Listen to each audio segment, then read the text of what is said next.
한 의사 선생님이 아프리카의 어느 외진 마을로 의료 봉사를 가셨다고 합니다. 한 부족 마을에 들어갔는데 그 부족 마을의 부족장의 아들 청년이 있었는데 이 청년이 그 마을에서는 최고로 똑똑하고 잘생기고 또 유학파예요. 외국에 나갔다 와서 선진의 이 농사 기술을 배워서 들어왔다고 합니다. 많은 사람들이 궁금했습니다. 아, 저 사람이 이제 이 말이 저렇게 잘생기고 또 멋지고 지식도 있고 그러니까 좋은 배우자를 만나서 좋은 아내를 취할 것이다 이렇게 생각을 한 거예요. 그 마을에는 풍습이 하나 있었습니다. 아내를 데리고 올 때 그냥 데리고 오는 것이 아니라 아내한테 가서 암소를 그 가정에 지불을 하고 그 아내를 대해야 될 사람을 데리고 온다는 거예요. 그래서 최고의 신부감에게는 암소 3마리를, 괜찮은 신부감에는 암소 2마리를, 그리고 보통 신부감이면 암소 1마리를 데려다 주고 그렇게 아내를 데리고 오는 그런 풍습이 있었다고 해요. 어느 날 의사 선생님이 그 청년을 가만히 보고 있는데 청년이 친구들과 청혼하러 가는 그날이 되어진 거예요. 이 청년이. 사람들이 다 궁금했어요. 도대체 저 청년, 그 족장님의 아들, 그분은 도대체 누구를 데리고 올까? 그리고 암소를 몇 마리를 데리고 가서 누구를 데리고 올까? 이것이 관심사였었어요. 아침에 일어나서 드디어 이 청년이 친구들과 함께 청혼을 하러 이웃집에 가는데 보니까 깜짝 놀랐습니다. 암소가 무려 9마리인 거예요. 지금까지 그 마을의 역사 이래에 3마리가 최고였는데 3마리를 월등하게 뛰어넘어서 9마리 암소를 끌고 가고 있는 거예요. 그래서 사람들이 생각을 했어요. 야, 정말 대단한 여인을 데리고 올라나 보다. 굉장히 부자이거나 굉장히 아름답거나 그런 사람을 데리고 올라나 보다 라고 생각을 한 거예요. 근데 이 청년이 암소 9마리를 끌고 한 집에 도착했습니다. 근데 그 집에 딱 섰는데 그 집이요, 너무 흐름한 거예요. 그래서 그러면 굉장히 미인인가 보다 사람들이 생각을 했는데 한 여인이 나오는데 굉장히 흐름하고 예쁘지도 않고 이렇게 별 볼 일 없는 그런 여인인 거예요. 겉으로 봤을 때는 딱 암소 1마리 감밖에 되지 않는 그런 여인인 거예요. 근데 그 여인을 암소 9마리를 지불하고 데리고 온 거예요, 이 사람이. 이 의사 선생님이 굉장히 의아하게 생각을 했습니다. 그리고 때가 되어져서 본국에 돌아가게 되어졌다는 거예요. 한참 후에 다시 의료봉사차 그 마을에 들어가게 되어졌습니다. 이제는 그 청년이 그 마을의 부족장이 되어졌어요. 그리고 굉장히 부자가 되어져 있었다고 합니다. 그래서 그 집에 그 청년이 초청을 했어요. 이 의사 선생님을 초청해서 그 집에 들어갔어요. 그래서 의사 선생님이 너무너무 궁금해서 도대체 왜 그때 충분히 암소 1마리 값만 지불해도 그 여인을 데리고 올 수 있었는데 왜 9마리를 지불하고 데리고 왔는지 궁금해서 물었다고 해요. 그러자 이 청년이 웃으면서 대답을 하고 있지 않는 거예요. 한참 지나고 나서 한 여인이 들어왔습니다. 식사를 다 하고 차를 대접하기 위해서 한 여인이 들어왔는데 너무너무 교양미가 넘치고 영어도 유창하게 잘하고 외모도 너무 아름다운 거예요. 그래서 의사 선생님이 그렇게 생각했다는 거예요. 이 사람이 그 전에 여인이 예쁘지 않으니까 이혼하고 새로 여인을 데리고 왔나 보다 라고 생각을 한 거예요. 그러자 그 청년이 그렇게 얘기합니다. 선생님, 제 아내입니다. 이 여인이 바로 예전에 암소 9마리를 지불하고 데리고 온 제 아내입니다. 의사 선생님이 깜짝 놀랍니다. 그러면서 그가 이렇게 얘기합니다. 저는 어렸을 때부터 그 여인을 너무너무 사랑하였고 그 여인과 결혼을 꿈꾸었습니다. 그런데 우리 마을에는 잘 알다시피 그런 풍습이 있죠. 암소를 지불하고 데리고 오는 풍습이 있는데 그 암소를 지불한 그것이 평생 그 여인의 가치로 여겨진다는 거예요. 3마리를 지불하면 3마리짜리 여인인 거예요, 그 여인이. 그런데 2마리를 지불하면 2마리짜리 여인으로 날마다 부름받는 거고 1마리를 지불하면 1마리짜리 여인으로 그렇게 날마다 사람들에게 취급을 받는다는 거예요. 그런데 자기가 사랑하는 여인이 암소 1마리면 충분히 되지만 평생에 그 암소 1마리짜리 여인으로 살아가는 것을 자기는 원하지 않았다는 거예요. 그래서 하늘이 암소 9마리를 지불하고 그 여인을 데리고 온 거라는 거예요. 근데 놀라운 일이요, 이 여인이요, 그 다음부터 자기가 스스로 암소 9마리짜리 여인으로 변해가더라는 거예요. 암소 9마리짜리 여인처럼 지혜롭게 행하고요, 자기 외모를 가꾸기 시작하고요, 말도 영어도 배우기도 시작하고요, 점점 바뀌어져서 지금은요 암소 9마리짜리를 능가하는 여인이 되어졌다는 거예요. 그리고 많은 사람들이 처음 동네 안악들이 그 여인을 데리고 왔을 때는 우습게 생각했는데 지금은 그 여인을 다 존경하는 여인으로 바뀌어졌다고 합니다. 무엇이 이 여인을 그렇게 변화시킬 수가 있었을까요? 볼품없고 별 볼 일 없었던 이 여인을 그렇게 아름답게 바꿀 수가 있었을까요?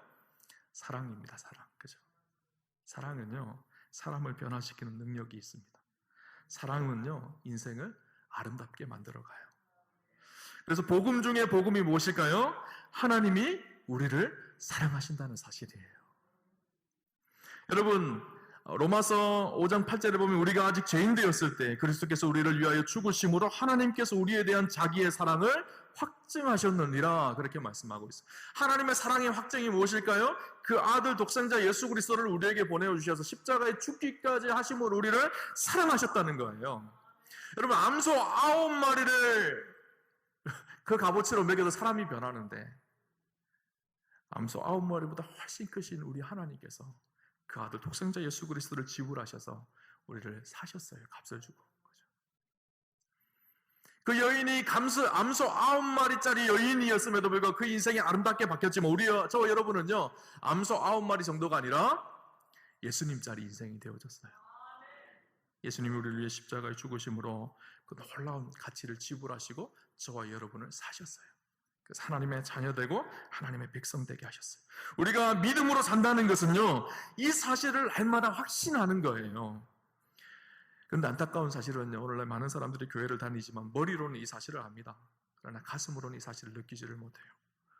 여러분, 머리로 아는 지식은요, 평안할 때는 그냥 그런가 보다 생각을 합니다. 그런데 위기가 찾아오고 어려움이 찾아올 때는요, 아무런 능력을 발휘하지 못해요. 충분한 사랑을 받은 감정적 경험이 우리 안에 있어야 합니다. 그래야지 위기가 찾아오고 어려움이 찾아와도 넘어지지 않는 거예요. 극진한 사랑을 받으면서도, 우리가 하나님의 그 놀라운 사랑과 은혜를 받으면서도 그 사실이 확신되지 않아서 세상에서 넘어지는 그리스도인들이 얼마나 많은지 모릅니다. 여러분, 진짜 예수님을 믿는다 한다는 것은요, 하나님이 나를 사랑하신다는 사실을 믿는다는 사실입니다. 하나님 우리를 정말 사랑하십니다. 죽기까지 사랑하십니다. 우리는요, 하찮은 존재가 아니에요. 오늘 본문도 사도 바울은요, 그 사실을 믿었던 거예요. 사도 바울이 그렇게 위대하게 살아갈 수 있었던 이유는 간단합니다. 하나님의 사랑이 사도 바울을 날마다 강권하였기 때문이에요. 로마서는요, 굉장히 논리적인 책임입니다. 그래서 체계적인 책이에요. 그래서 우리가 로마서가 없었다면 우리가 이 복음을 논리적으로 설명하기가 굉장히 힘들었을 거예요. 로마서를 통해서 복음이 무엇인지 이성적으로 논리적으로 그렇게 설명을 합니다. 그래서 로마서가 좀 읽기가 까다롭고 어려운 부분이 있어요. 로마서 1장부터 시작해서 이방인들의 죄, 유대인들의 죄, 우리가 죄인 되었음을 고발하고요, 우리의 그 죄를 해결할 수 있는 유일한 방법이 예수 그리스도를 믿는 믿음의 의만 있다는 것을 이야기를 합니다. 그리고 나서 6장에서는 하나님의 은혜와 죄의 문제, 7장에서는 하나님의 은혜와 율법의 문제를 다루고 있어요. 굉장히 논리적으로 사도 바울은 이것을 이야기합니다. 그리고 로마서 8장, 오늘 우리가 읽었던 본문에서는요, 사도 바울이 이 논리적으로 하나님의 복음을 잘 설명을 하고 전개를 하다가 갑자기 흥분해요. 갑자기 논리 속에 하나님의 은혜의 불이 붙어버린 거예요. 우리가 성경을 읽을 때 글로 되어 있기 때문에 그냥 이렇게 읽었지만 아마 이것을 사도 바울이 말로 표현했으면요, 아마 감격해서요, 목소리 격양을 이만큼 높여서 막 그렇게 이야기했을 거예요.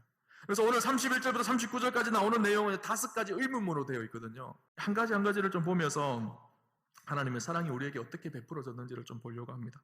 첫 번째 의문문이 무엇인가 하면요, 31절 후반부에 나오는데 하나님이 우리를 위하시면 누가 우리를 대적하겠습니까? 이 질문이에요. 하나님이 우리를 위하시는데 누가 우리를 대적할 수가 있겠습니까? 이 말은 무슨 의미일까요? 하나님이 우리 편이라는 거예요. 하나님이 우리 편이라는 거예요. 하나님 우리와 함께 하신다는 거예요. 하나님 오늘도 우리와 동행하신다는 거예요. 우리는 예배 잘 드리고 기도 열심히 하고 뭔가 신앙생활을 뜨겁게 하나님 앞에 하면 하나님이 우리 편이라고 생각하잖아요. 근데 그렇지 않아요. 우리가 하나님 앞에 예배를 잘 드리고 우리의 신앙생활을 뜨겁게 할 뿐만 아니라 때때로 낙심하고 지칠 때도 있고 때때로 실수할 수도 있지만 그럼에도 불구하고 하나님의 사랑이 우리를 붙잡고 계세요. 우리를 신실하게 인도하고 계세요. 하나님이 우리 편에 계세요. 임마누엘로 지금도 우리와 동행하세요. 사도 바울이 이것을 확신하며 선포하고 있는 거예요. 하나님이 우리 편이라는 고백이 잘 들어있는 시편이 있죠. 시편 23편에 보면 우리가 잘 알죠. 여호와는 나의 목자시니 내게 부족함이 없으리로다. 그가 나를 푸른 초장에 누이시며 쉴 만한 물가로 인도하시는도다.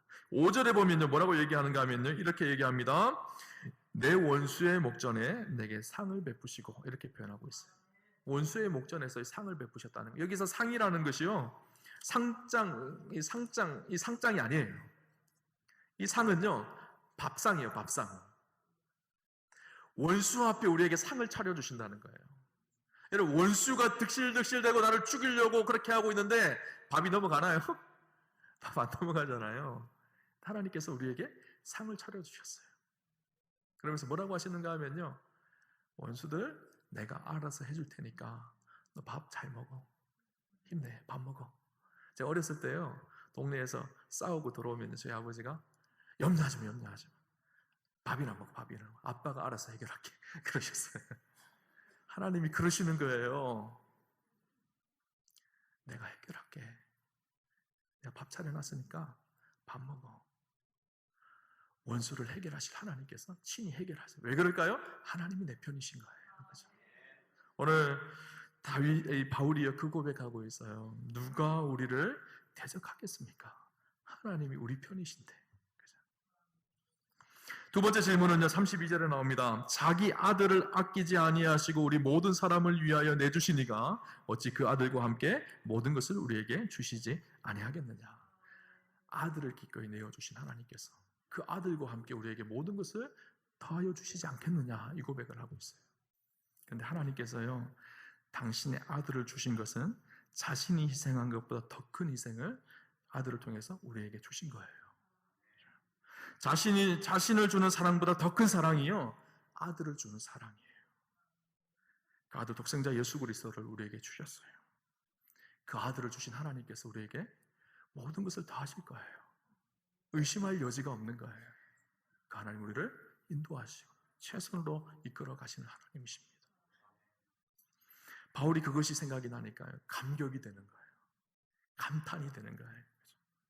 세 번째, 네 번째 질문을 같이 볼 수 있는데요. 세 번째 질문은 누가 능히 하나님께서 택하신 자들을 고발할 수 있겠습니까? 누가 고발하겠습니까?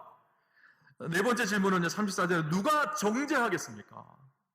사단이 하는 일은요, 끊임없이 우리를 고발하는 일이에요. 너까짓 게 뭐라고? 네 인생이 뭔데? 네가 하나님 앞에 쓰임받을 것 같아? 너 같은 인생이 하나님 앞에 의롭다고 인정받을 수 있을 것 같아? 끊임없이 우리를 정죄하고 고발하는 것이요, 사단이 하는 일이에요. 근데 로마서 8장 1절 2절에 사도 바울이 뭐라고 얘기하는가 하면요, 이렇게 얘기합니다. 그러므로 이제 그리스도 예수 안에 있는 자에게는 결코 정죄함이 없나니 그리스도 예수 안에 있는 생명의 성령의 법이 죄와 사망의 법에서 너를 해방하였습니다. 결코 정죄함이 없다는 거이죠. 사도 바울이 사탄이 우리를 고발하여도 하나님이 우리를 은혜로 덮으셨어요. 십자가의 보혈로 덮어버리셨어요. 사단의 정죄가, 사단의 고발이 더 이상 통하지 않습니다. 오늘이 종교개혁주일이거든요.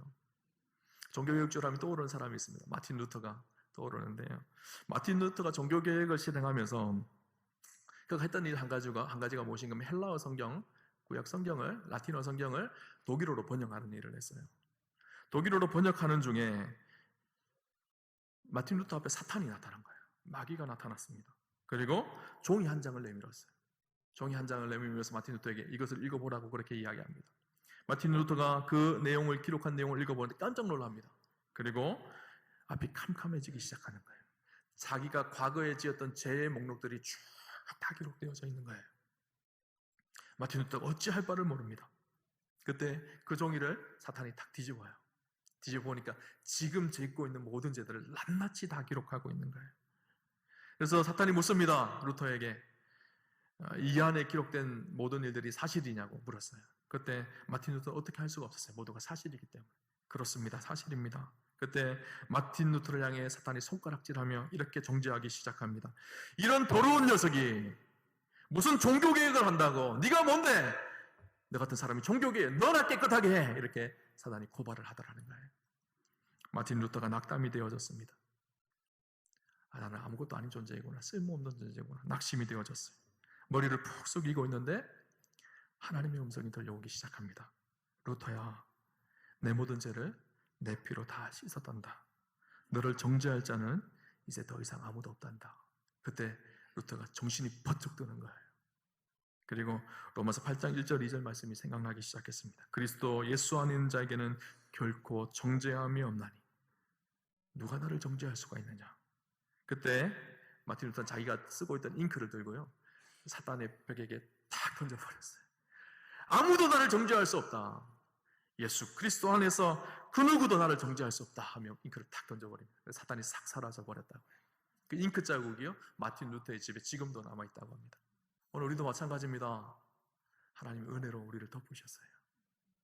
더러운 죄의 옷을 벗기시고 그리스도 예수로 새 옷을 입히셨어요. 세상이 결코 우리를 정죄할 수가 없습니다.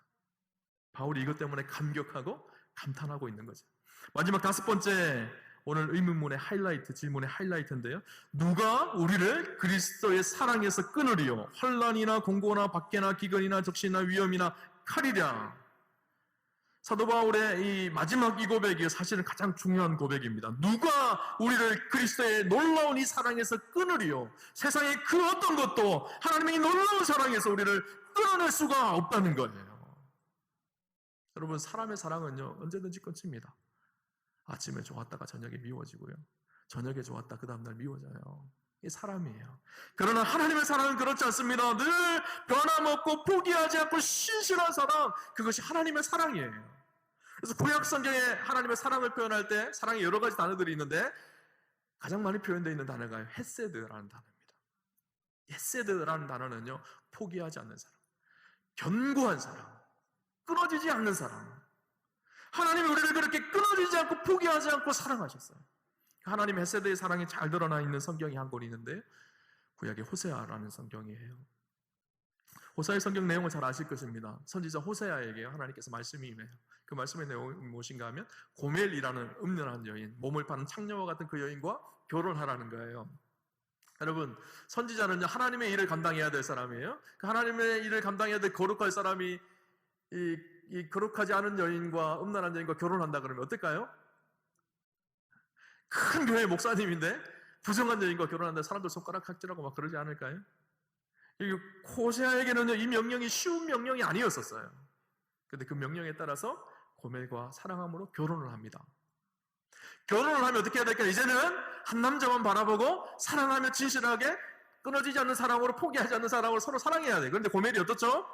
결혼했음에도 불구하고 마음속에 다른 남자를 자꾸 품는 거예요. 집 밖으로 뛰쳐나갑니다. 다른 남자 품에 가서 안겨 있는 거예요. 그때마다 호세아는 어떻게 하죠? 찾아가서 데리고 와요. 호세아의 마음이 어땠을까요? 도저히 안 되겠어가지고 호세아가 집 앞에 가시덤불을 쳐놨어요. 못 뛰쳐나가게.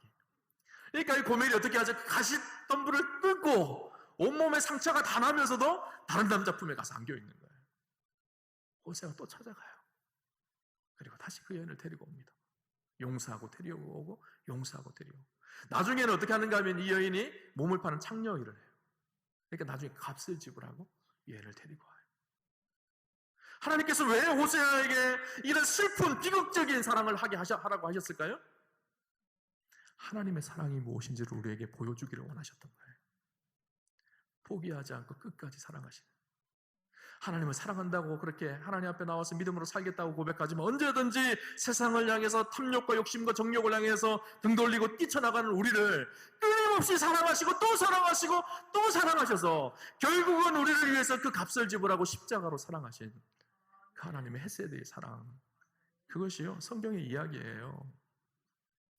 성경은 사랑 이야기예요. 우리를 사랑하신 하나님의 그 사랑, 끊어지지 않는 사랑. 사도 바울이 그래서 그 어떤 것도 우리를 하나님의 사랑에서 끊을 수 없다고 그렇게 노래하고 있는 것이죠. 환난이나 공고나 박해나 기근이나 적신이나 위험이나 칼, 이런 것들요, 이런 것들이 우리를 끊어놓을 수 없다는 거예요. 이런 것들이 지금 우리가 살아갈 때는 별로 중요한 것 같이 느껴지지 않습니다. 그러나 이 성경에 쓰여졌던 사도 바울의 시대에, 이 시대는 한 가지 한 가지가 사실은 실제적인 일이었어요. 그들은 예수 믿는 것 때문에 주님을 사랑하는, 주님의 사랑을 누리는 일들 때문에 핍박을 당하고 공고를 당하고 고난을 당하고 감옥에 갇히기도 하고 심지어는 순교당하기까지 했던 거예요. 근데 이런 일들도 그리스도의 사랑에서 우리를 끊어놓을 수 없다는 거예요. 여러분, 당시 그리스도인들이 핍박을 당합니다. 고난을 당합니다. 순교당하며 어려움을 당합니다. 그들의 생각 속에 이런 생각이 안 들었을까요? 진짜 하나님 살아계신 거 맞나요? 우리 사랑하면 우리를 구원해 주셔야 되지 않나요? 이 어려움 속에서, 이 순교의 상황에서 우리를 건져내셔야 되지 않나요? 하나님의 사랑이 끊어진 것 아닌가요? 그렇게 말할 수 있지 않나요? 그런데 사도 바울이 그렇게 얘기합니다. 환난과 공고와 박해와 기근과 적신과 위험과 칼이 우리를 그리스도의 사랑에서 끊어놓을 수 없느니라. 그러면서 그 다음에 하는 말이요, 37절에 이렇게 얘기합니다. 그러나 이 모든 일에 우리를 사랑하시는 이로 말미암아 우리가 넉넉히 이기느니라. 사랑이 끊어지는 정도가 아니라, 안 끊어지는 정도가 아니라, 이 사랑 때문에, 우리를 사랑하시는 그 주님 때문에 이 세상을 넉넉히 이긴다는 거예요. 여러분, 겨우 간신히 이기는 게 아니라요, 세상을 넉넉히 이긴다는 거예요. 로마 군인들은 그리스도인들을 핍박하며 죽이며 자기들이 이겼다고 생각을 했어요. 아니에요. 순교를 당하면서 그 사랑 안에 있었던 그리스도인들이 이긴 거예요. 사랑은요, 고난과 칼과 죽음마저도 끊어놓을 수 없었고, 오히려 고난을 사랑으로 이겨내게 하셨던, 넉넉히 이기게 하셨던 것이죠. 초대교회 교부 중에 폴리캅이라는 교부가 있습니다. 그는 서머나 교부의 감독이었고요, 사도 요한의 제자였었어요.